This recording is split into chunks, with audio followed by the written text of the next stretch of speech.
വയനാട് ചീയമ്പത്ത് വനം വകുപ്പ് വാച്ചർമാരെ ആക്രമിച്ച കടുവയെ വനം വകുപ്പ് പിടികൂടി. ആനപ്പന്തിയിൽ സ്ഥാപിച്ച കൂട്ടിലാണ് കടുവ വീണത്.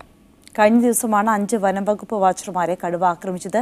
കടുവയെ പിടികൂടണമെന്നാവശ്യപ്പെട്ട് നാട്ടുകാരും പ്രതിഷേധവുമായി രംഗത്തിറങ്ങിയിരുന്നു.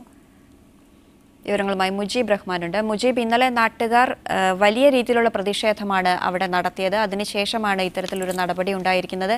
എങ്ങനെയാണ് കടുവയെ പിടികൂടാൻ വനംവകുപ്പ് നടപടിയെടുത്തത്?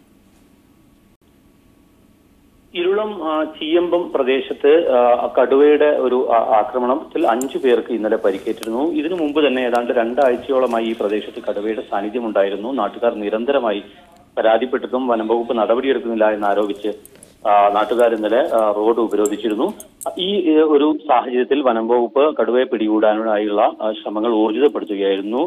ആനപ്പന്തി പ്രദേശത്ത് കാട്ടിൽ സ്ഥാപിച്ച കൂട്ടിലാണിപ്പോൾ കടുവ വീണിരിക്കുന്നത്. ഇത് നേരത്തെ ഇതേ പ്രദേശത്തുള്ള കർഷകരുടെ വളർത്തു പന്നികളെയും പശുവിനെയും ഒക്കെ ആക്രമിച്ച് കൊലപ്പെടുത്തിയിരുന്നു.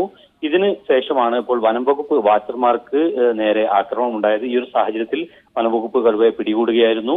നാട്ടുകാർ വലിയ തരത്തിലുള്ള പ്രതിഷേധം ഉന്നയിക്കാനുള്ള ഒരു കാരണം, വനംവകുപ്പ് വാച്ചർമാർ താൽക്കാലിക ജീവനക്കാരായ ആദിവാസി യുവാക്കളാണ് ഇന്നലെ ആക്രമിക്കപ്പെട്ടത്.